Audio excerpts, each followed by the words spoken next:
और सीधे रुख करेंगे हरियाणा में प्रधानमंत्री के संबोधन का। सभी साथी और प्यारे भाई और बहनों, आज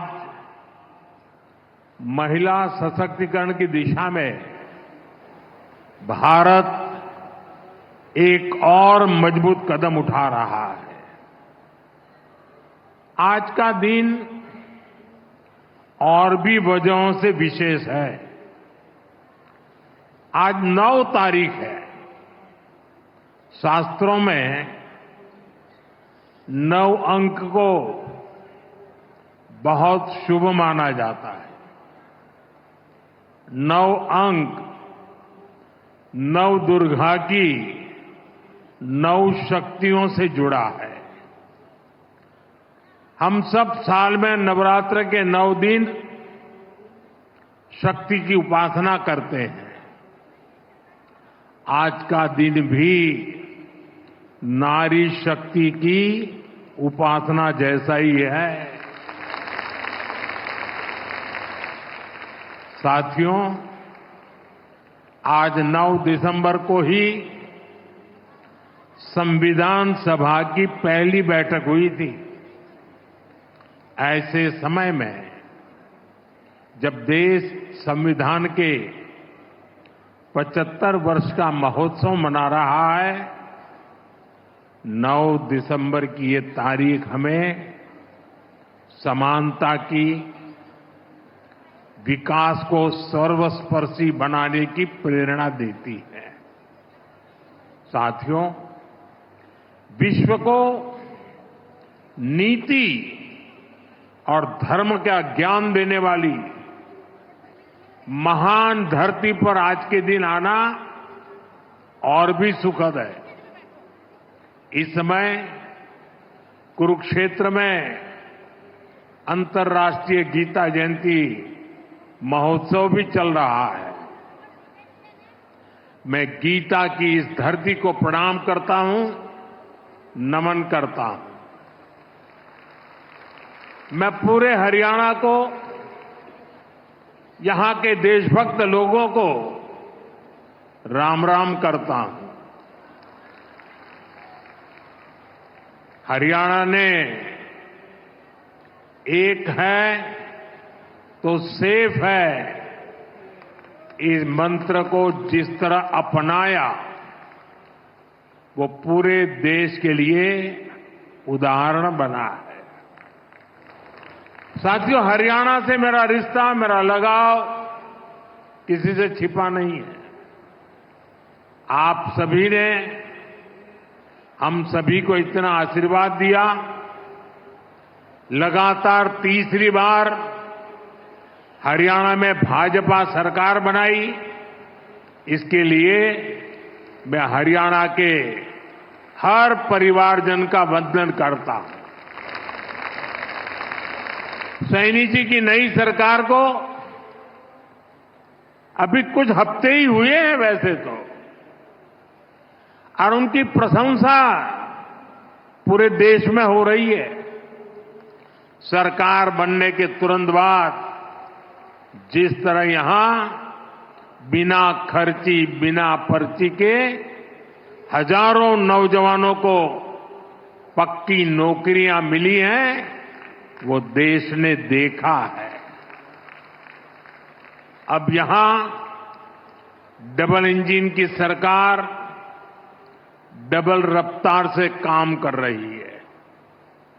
साथियों, चुनाव के दौरान आप सभी माताओं बहनों ने नारा दिया था, म्हारा हरियाणा नॉन स्टॉप हरियाणा। उस नारे को हम सभी ने अपना संकल्प बना दिया है। उसी संकल्प के साथ आज मैं आप सबके दर्शन करने के लिए आया हूं, और मैं देख रहा हूं जहां मेरी नजर पहुंच रही है, माताएं बहनें इतनी बड़ी तादाद में। साथियों, अब यहां देश की बहनों बेटियों को रोजगार देने वाली बीमा सखी योजना की शुरुआत की गई है। बेटियों को भी यहां बीमा सखी के प्रमाण पत्र दिए गए हैं। मैं देश की सभी बहनों को बहुत बहुत बधाई देता हूं। साथियों, कुछ साल पहले मुझे यहां पानीपत से बेटी बचाओ बेटी पढ़ाओ अभियान शुरू करने का सौभाग्य मिला था। इसका सकारात्मक प्रभाव हरियाणा के साथ साथ पूरे देश में हुआ। अकेले हरियाणा में ही बीते दशक में हजारों बेटियों का जीवन बचा है। अब 10 साल बाद इसी पानीपत की धरती से बहनों बेटियों के लिए बीमा सखी योजना का शुभारंभ हुआ है। यानी हमारा पानीपत एक प्रकार से नारी शक्ति की प्रतीक भूमि बन गया है। साथियों, आज भारत साल 2047 तक विकसित होने के संकल्प के साथ चल रहा है। 1947 से लेकर आज तक के कालखंड में हर वर्ग हर क्षेत्र की ऊर्जा ने भारत को इस ऊंचाई तक पहुंचाया। लेकिन 2047 के विकसित भारत के संकल्प की सिद्धि के लिए हमें ऊर्जा के ढेर सारे नए स्रोतों की जरूरत है। ऊर्जा का ऐसा ही एक स्रोत हमारा पूर्वी भारत है, हमारे भारत का नॉर्थ ईस्ट है, और ऊर्जा का ऐसा ही महत्वपूर्ण स्रोत है हमारे देश की नारी शक्ति, भारत की नारी शक्ति। भारत को विकसित बनाने के लिए हमें अतिरिक्त ऊर्जा, ये कोटि कोटि हमारी माताएं बहनें हैं, हमारी नारी शक्ति है, वही हमारी प्रेरणा की स्रोत रहने वाली है। आज जो ये महिला सेल्फ हेल्प ग्रुप है, बीमा सखी है, बैंक सखी है, कृषि सखी है, ये विकसित भारत का बहुत बड़ा आधार स्तंभ बनेगी। साथियों, नारी को सशक्त करने के लिए बहुत आवश्यक है कि उन्हें आगे बढ़ने के खूब अवसर मिले, उनके सामने से हर बाधा हटे। जब नारी को आगे बढ़ने का अवसर मिलता है तो वो देश के सामने अवसरों के नए द्वार खोल देती है।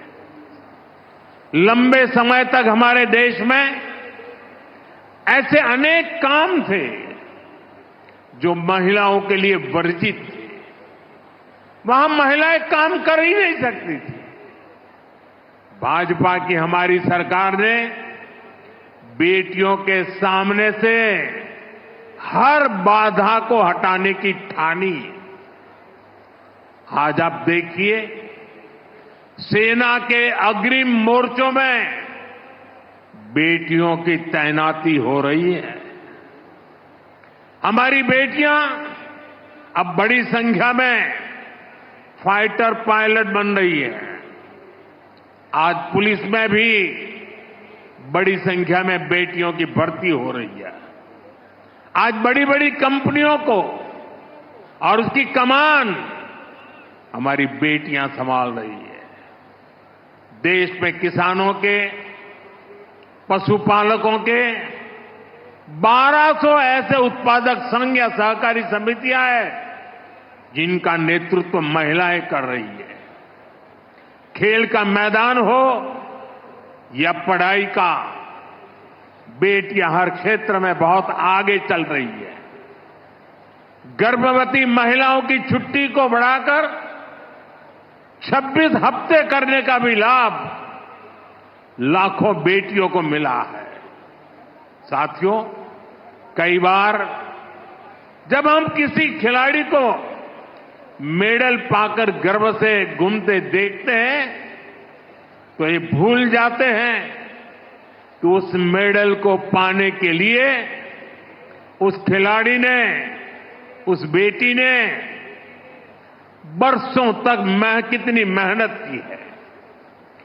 कोई एवरेस्ट पर तिरंगे के साथ फोटो खिंचवाता है तो उस खुशी में हम ये भूल जाते हैं कि वो व्यक्ति कितने वर्षों के संघर्षों के बाद एवरेस्ट की ऊंचाई पर पहुंचा है।